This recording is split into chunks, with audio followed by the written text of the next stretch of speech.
Okay guys, sorry I missed out on my review last week, but I am here this week, and this week was really, really good. I mean, there was lots of like craziness that happened, and it really just feels like the story is like pushing itself forward. So at the end of the last episode, we get that Ryan has found the house, you know, where all the kidnappers are at. And he's inside the house. He tries to go get Joey, but at the very last second, we see him with a gun to his head. And that's how this episode opens. So we get that he's kind of been captured inside the house, but the police are also coming, and SWAT and FBI and everyone. And so before long, the house is surrounded. So he's in the house, and he's really kind of like playing with their minds and like letting them know, like, look, you guys are done. You're not getting out of here alive. Why don't you just let me get Joey out of here safely? And he's really kind of scaring them, especially Jacob and Paul. Like, they don't even want to get close enough to him to like tie him up because he like threatens to snap their neck. But of course, crazy Emma is the one who puts things into perspective. She comes downstairs, and this child has a stun gun. And, you know, one stun to the chest, which, you know, is not good for his pacemaker. And before you know it, Ryan is down in the chair and tied up. Meanwhile, we've got Joe's ex-wife, Claire, who I just wanted to call Stupid Claire during this whole episode, because Stupid Claire listened to the lawyer and left because she really thought, I'm gonna go see my son.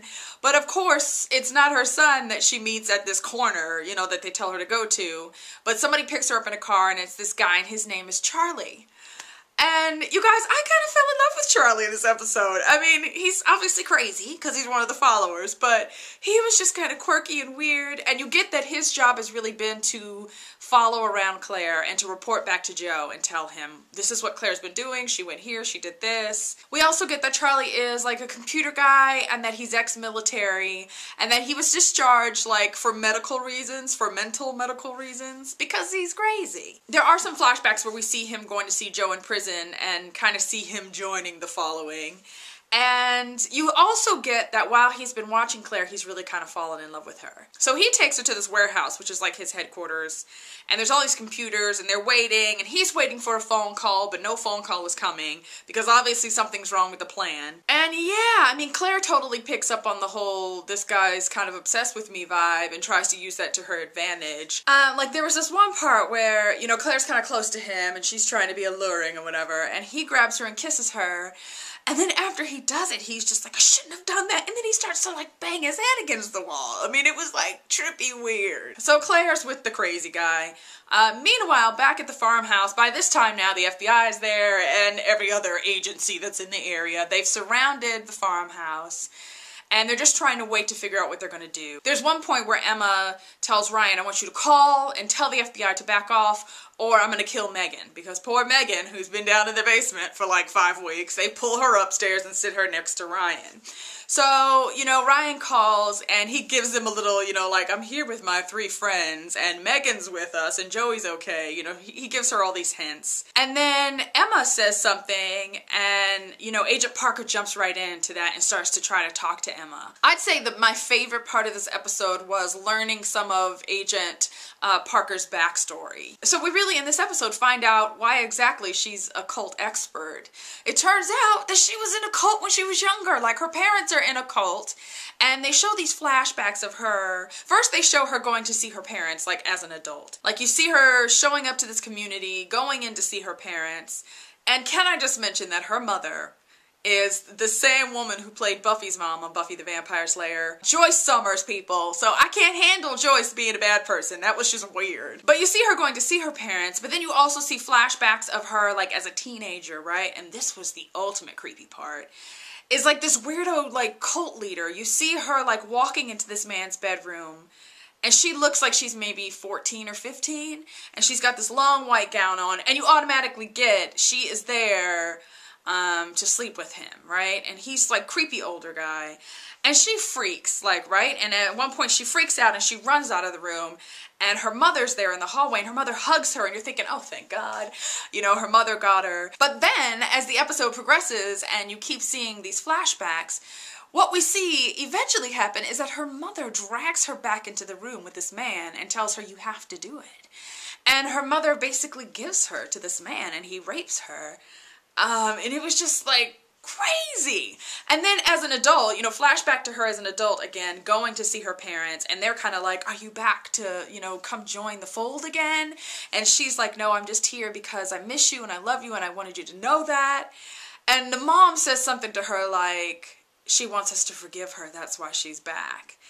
And Agent Parker says to her, like, no, I'm here to tell you I love you, and I'm here to tell you that I forgive you. I mean, it was like, to me, that was like the best bit of this episode, was like learning her whole backstory and really getting that she really is a cult expert, yes, but she also kind of understands what it's like to be in that as well. So I think that, you know, makes her even probably better at her job. Now, a name that keeps getting tossed around in this episode is Roderick.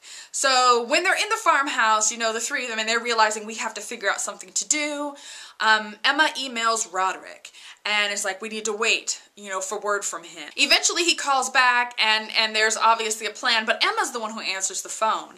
And then what happens is Emma bounces, right? So at one point you see Ryan downstairs with Jacob and Paul and Megan, and he's causing lots of ruckus, Ryan is, because he keeps, you know, he realizes that the three of them are in some, like, twisted, weird relationship, and so he does his best to kind of press their buttons. While, like, everything is going crazy, he manages to grab a knife that's on the table and cut himself free, and he's, like, waiting for the, like, opportune moment to, like, make his move. Meanwhile, Emma gets the phone call from Roderick, she excuses herself, but she never comes back. She goes upstairs, she gets Joey, and she runs. Eventually the boys are like, she's been upstairs for a while, and Jacob runs upstairs to see where she's at, and she's gone, and they start to freak out. They're like, she left us, and at that moment, Ryan jumps up, he stabs Paul, like, several times, like, in the gut. He, like, knocks Jacob out, he grabs Megan and pushes her out the door and tells her to run. Poor Megan, who has just been, like, traumatized, right? Finally, this woman is free. And then Ryan, you know, takes chase after Emma and Joey. Meanwhile, you know, Mike comes out to help as well, and one of the local police officers comes with him, and it turns out that she is with Roderick, right? And she's been kind of shifty-eyed, like, I don't know, I've had my eye on her for a couple of episodes. But sure enough, you know, Mike catches up to Emma and, you know, pulls his gun out, tells her to stop, and then all of a sudden this other police officer turns and, like, shoots him. And then yells at Emma, like, I'm with Roderick, like, come on. She gets them in a car, basically. I mean, it was like everyone was with Roderick in this episode, because not only do they escape, but Jacob and Paul, who look like they are just, like, in the worst spot ever, you know, finally Agent Parker sends in SWAT to go get them. But what happens is that two of Roderick's guys have killed two of the SWAT members, put on their outfits, SWAT charges in to storm the house, and then Roderick's men kill the other two SWAT members and free Jacob and Paul. So they're on the run as well, but obviously Paul's been stabbed. So in the end, everyone escapes, and Emma's still gone with Joey, and it's just not a good thing. I thought it was interesting at the end too, when they're kind of reevaluating once they realize what went wrong.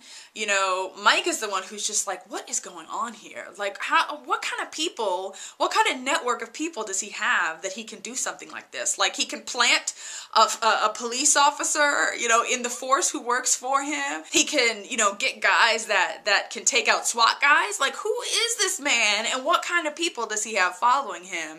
And I think it just kind of shows you that there's a lot bigger picture than we're really seeing at this point. In the end, the FBI does manage to find Claire, so they do rescue her, and Charlie does run off, thankfully, because I do love him. He's my new favorite character in this show. And I'm sure we'll be seeing him again. We also get some glimpses of Joe and his attorney, and this woman, I mean, she's just trapped to some degree, you know, she really is. And so she keeps kind of doing the things that he tells her to do. At the very end, you know, he tells her basically, like, we're going into the next phase of the plan, and the next thing you see is her giving a press conference about how Joe's being abused, and blah, blah, blah, blah, blah. So, obviously, they're gonna have evidence for that since his fingers are broken. Thank you, Ryan. Guys, I really like the show, right? But it freaks the heck out of me sometimes, and it's just like, I was traumatized by, you know, like, Agent Parker's background and the fact that her mother would do that. I mean, it was just kind of crazy, and, like, yeah, crazy, crazy. I was really scared this week because I thought Jacob and Paul were gonna die, and I just was like, I really like their characters, even though they're crazy. I mean, you know what I mean? Like, I like their characters in the show, so I'm glad that they kind of made it out, and and I'm sure they'll be, eventually one of them's gonna die, I get that, but I guess we'll see what's gonna happen. Speaking of Jacob and Paul, you know, you also get the scene at the very end where they call Emma's cell phone, and she answers, but she doesn't say anything, and he just starts to freak out, and it's just like, why did you leave us? And you know, he's like frantic, and she's crying or whatever, which who can believe that, because that woman is off her rocker, and she hangs up on them. And you get that Emma's all about the plan, you know, she's all about pleasing Joe, so if other people need to die, you know, in the process of that, oh well. There's also a really touching moment between Jacob and Paul where Paul says to him, like, thank you for not leaving me, you know, thank you, you know, because he's obviously injured and he needed Jacob to help him, so I guess we shall see what happens to our crazy little band of followers now. That's it for me today, you guys. Thanks so much for watching. Bye.